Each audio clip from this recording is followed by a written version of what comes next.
Hey guys, this is Varsha and welcome to VSP classes. क्या आपने भी 10th पास के बाद ये सोच लिया था कि मेरे भी हाथ में एक सरकारी नौकरी रहनी चाहिए? अगर आपका ख्वाब भी कुछ ऐसा ही है तो आज की वीडियो आपके लिए है। यानी कि आज की वीडियो में हम एसएससी एमटीएस के बारे में बताएंगे। तो ये वीडियो पूरा देखना पड़ेगा आपको, क्योंकि इस वीडियो में एसएससी एमटीएस से रिलेटेड फुल इन्फॉर्मेशन आपको मिलने वाली है।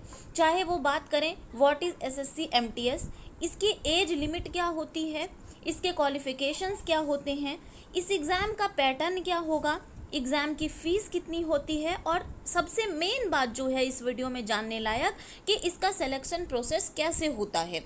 यानी कि अगर आप चाहते हैं कि 10वीं के बाद आपके पास भी एक बहुत ही अच्छी नौकरी हो तो आप इस वीडियो को ज़रूर देखिएगा।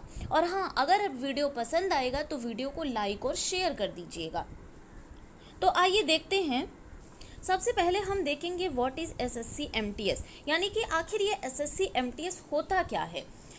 तो देखिए, आपको बता दूं कि एसएससी एमटीएस जो है ये एग्ज़ाम एसएससी के द्वारा आयोजित किया जाता है और उसके द्वारा एक बहुत ही महत्वपूर्ण एग्ज़ामों में से एक है। और ये हर एक साल करवाया जाता है, यानी कि प्रत्येक वर्ष ये कराया जाता है भारत सरकार के विभिन्न संगठनों से। ठीक है। और ये इसके लिए ग्रुप सी के पदों पर भर्ती के लिए, यानी कि ये जो एसएससी एमटीएस एग्ज़ाम है ये ग्रुप सी की भर्ती के लिए आयोजित किया जाता है। ठीक है। तो सबसे पहले हम बात कर लेते हैं फुल फॉर्म की। अगर हम एसएससी की बात करें तो इसकी फुल फॉर्म होती है स्टाफ सिलेक्शन कमीशन। ठीक है। और अगर हम एमटीएस की बात करते हैं तो मल्टीटास्किंग स्टाफ, यानी कि इसके थ्रू अगर आपकी जॉब लगती है तो केंद्र सरकार के ऑफिस में काम करना पड़ता है। बहुत सारे लोगों को ये डाउट होता है कि कहीं ये नीचे यानी कि ग्रुप डी वाला काम जो है वो हमें न सौंप दिया जाए। तो इस बात से आप निश्चिंत रहिएगा, ये ग्रुप डी की भर्ती नहीं है बल्कि ये ग्रुप सी के पदों के लिए भर्ती करवाई जाती है। ठीक है।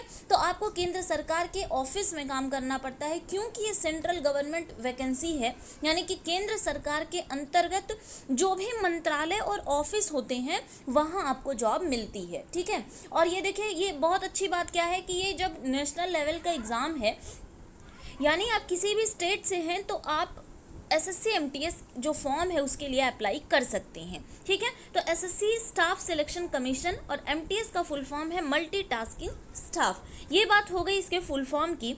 आइए हम आगे बात करते हैं एज लिमिट की। तो एज लिमिट के बारे में अगर बात करें तो जनरल के लिए 18 से 27 साल, कहीं कहीं 28 भी दिख जाएगा आपको, 18 से 27 साल जो है वो जनरल कैटेगरी से अगर आप बिलोंग करते हैं आपके लिए है। ओबीसी के लिए 18 से 30 साल, यहाँ ओबीसी और एससी एसटी के लिए रिलैक्सेशन है। ठीक है। तो ओबीसी के लिए 18 से 30 साल की एज है, यानी कि मिनिमम एज जो है वो 18 साल और मैक्सिमम एज जो है वो 30 साल है। और एससी और एसटी की बात करें तो मिनिमम एज है 18 साल और मैक्सिमम एज आपकी 32 साल है। तो ये कुछ एज लिमिट हो गई। अगर इसके अंतर्गत आप आते हैं तो आज आप फॉर्म को फिल कर सकते हैं। और एसएससी एमटीएस के बारे में बता दूं कि इसकी लास्ट डेट मे बी 21 तक है। ठीक है, 21 मार्च तक। तो अगर आपने फॉर्म नहीं फिल किया हुआ है तो जल्दी से जाके फिल कर लीजिए, अभी भी आपके पास बहुत अच्छा अवसर है। ठीक है।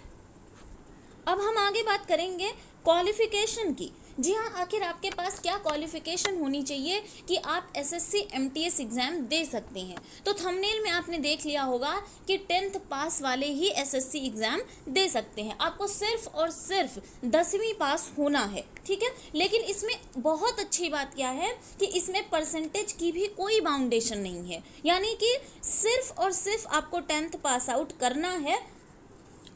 परसेंटेज की इसमें कोई महत्व नहीं है परसेंटेज का। आप अगर सिर्फ और सिर्फ 10th पास है तो भी आप अप्लाई कर सकते हैं। ठीक है। आगे हम बात करेंगे एग्ज़ाम पैटर्न की। एग्ज़ाम पैटर्न की अगर हम बात करें तो इसमें 2 पेपर होते हैं। एक होता है पेपर फर्स्ट और एक होता है पेपर सेकंड। पेपर फर्स्ट जो होता है ये ऑनलाइन होता है। ठीक है। यानी कि ये सीबीटी बेस्ड होता है, ऑब्जेक्टिव टाइप क्वेश्चन आपको देखने को मिलते हैं। और ये कैसा होता है, ये ऑनलाइन पेपर होता है। कितने नंबर का, ये 100 नंबर का होता है। ठीक है। और टाइम आपको जो मिलेगा वो 90 मिनट का मिलेगा। 90 मिनट का टाइम आपको मिलेगा और टोटल जो है वो 100 मार्क्स का आपका एग्ज़ाम होगा। ठीक है। लेकिन सबसे बड़ी बात क्या है कि पेपर फर्स्ट में आपका माइनस मार्किंग भी रहेगा, यानी कि नेगेटिव मार्किंग भी होती है। यानी अगर आपका एक क्वेश्चन गलत होता है तो यहाँ जो माइनस मार्किंग होगी वो 0.25 होती है। यानी अगर आपका एक क्वेश्चन गलत होगा 1/4, 1/4 माइनस मार्किंग होगी। यानी कि 4 क्वेश्चन अगर गलत होगा तो आपका 1 नंबर कटता है। ठीक है, ये कुछ माइनस मार्किंग, लेकिन हाँ ध्यान दीजिएगा माइनस मार्किंग केवल पेपर फर्स्ट में होती है। ठीक है, और पेपर फर्स्ट जो होता है वो कंप्यूटर बेस्ड होता है, ये आप लोगों को पता होना चाहिए। और पेपर फर्स्ट की अगर हम बात करें तो इसमें 4 सब्जेक्ट से क्वेश्चन पूछे जाते हैं। 4 सब्जेक्ट पेपर फर्स्ट में आपके रहेंगे, जिसमें से सबसे पहले रीजनिंग, इंग्लिश, करंट अफेयर, ठीक है, और मैथ्स। ये 4 सब्जेक्ट होते हैं। हर एक सेक्शन से आपको 25-25 नंबर के क्वेश्चन पूछे जाते हैं, क्योंकि हमने ऊपर ही बताया है कि टोटल 100 मार्क्स के आपके क्वेश्चन होते हैं। ठीक है, तो ये कुछ बात हो गई पेपर फर्स्ट की। अब हम पेपर सेकंड की अगर बात करें तो ये डिस्क्रिप्टिव पेपर होता है, यानी कि इसमें सिर्फ आपको लिखना होता है। अब लिखना क्या होता है, जैसे एसे एंड लेटर लिखना होता है, और इसमें आपको मेन बात है 6 क्वेश्चन आपके सामने रहेंगे, लेकिन जिसमें से आपको सिर्फ एक क्वेश्चन ही करना पड़ता है। और सबसे अच्छी बात क्या है कि ये पेपर ऑफलाइन है। भाई ऑब्वियस सी बात है कि जब आपको ऐसे एंड लेटर लिखना होगा तो वो ऑफलाइन ही पेपर होगा, ऑनलाइन नहीं होगा। ठीक है, यानी ये पेपर पेन पे होगा ये। और सबसे ज़रूरी बात आपको जानने लायक क्या है कि ये सिर्फ और सिर्फ क्वालिफाइंग पेपर है, यानी इसमें बस आपको पास होना है। यानी पेपर सेकंड में मेरिट जो आपकी बनेगी वो पेपर सेकंड से नहीं बनेगी, बल्कि पेपर फर्स्ट से बनेगी। ठीक है, तो आपको ज़्यादा मेहनत जो करनी है वो पेपर फर्स्ट में करनी है, पेपर सेकंड में सिर्फ और सिर्फ आपको पास होना है। ठीक, तो अब पासिंग मार्क्स भी आगे देख लेते हैं क्या है। सबसे पहले देखिए, आपको पेपर फर्स्ट का जो एक पैटर्न है पेपर का, जनरल इंग्लिश आपकी 25 नंबर की पूछी जाएगी और क्वेश्चन 25 रहेंगे और टोटल मार्क्स भी 25 रहेंगे। जनरल इंटेलिजेंस यानी कि रीजनिंग जो होगी वो क्वेश्चन जो होंगे वो 25 रहेंगे और टोटल मार्क्स भी 25 रहेगा। न्यूमेरिकल एप्टीट्यूड 25 नंबर के क्वेश्चन रहेंगे और मार्क्स भी 25 रहेगा। जनरल अवेयरनेस आपकी 25 नंबर की पूछी जाएगी और 25 मार्क्स का पूछा जाएगा। ठीक है, यानी क्वेश्चन की संख्या को देखें तो वो भी 100 क्वेश्चन पूछे जाएंगे, और अगर हम टोटल मार्क्स की बात करें तो ये भी 100 नंबर के मार्क्स आपके टोटल रहेंगे। यही आपका क्वालिफाइंग पेपर होता है, इसी में आपको बेहतर करना होता है, क्योंकि मेरिट जो होती है वो इसी 100 नंबर से आपकी बनती है। ठीक है, बाकी सेकंड पेपर में सिर्फ और सिर्फ आपको पास होना है। ठीक, अब हम बात करेंगे, अच्छा पेपर 2 डिस्क्रिप्टिव टाइप अभी हमने पीछे बात कर लिया है। एग्जाम फीस की बात कर लेते हैं, जो कि बहुत अच्छी बात है एसएससी एमटीएस के बारे में। अगर आप जनरल और ओबीसी कैंडिडेट हैं तो आपके लिए 100 रुपये है एग्जाम फीस, और नो फीस किसके लिए है, फीमेल कैंडिडेट्स के लिए। बहुत अच्छी बात है ये कि फीमेल कैंडिडेट्स के लिए नो फीस, यानी कि कोई फीस नहीं है। और किसके लिए है, बाकी जितने अदर जो रिजर्व कैटेगरी के लोग हैं उनके लिए भी कोई फीस नहीं है, यानी कि नो फीस है। ठीक है, यानी कि आपके लिए बहुत अच्छी बात है। अगर आप फीमेल कैंडिडेट हैं और अदर किसी भी रिजर्व कैटेगरी से आप बिलोंग करते हैं तो आपके लिए कोई फीस नहीं रहेगी। आप फ्री में एसएससी एमटीएस का फॉर्म फिल कर सकते हैं और एग्ज़ाम देके एक नौकरी अपने साथ ला सकते हैं बहुत आसानी से। ठीक है, अब मेन जो मुद्दा है वो है क्वालिफाइंग मार्क्स का। आखिर 100 नंबर में हमें कितने नंबर चाहिए ताकि हम ये एग्ज़ाम जो है उसको क्रैक कर पाएँ और अपने साथ नौकरी ले पाएँ। ठीक है, तो देखिए क्या होता है कि अगर हम इसकी बात करें तो फॉर जनरल कैटेगरी 40% मार्क्स। अगर आप जनरल कैटेगरी से बिलोंग करते हैं तो 40% मार्क्स फॉर क्वालिफाई। और अदर कैटेगरी की अगर हम बात करें जैसे एससी, एसटी, ओबीसी, पीडब्ल्यूडी, इनके लिए 35% मार्क्स जो होता है वो क्वालिफाई होने के लिए ज़रूरी होता है।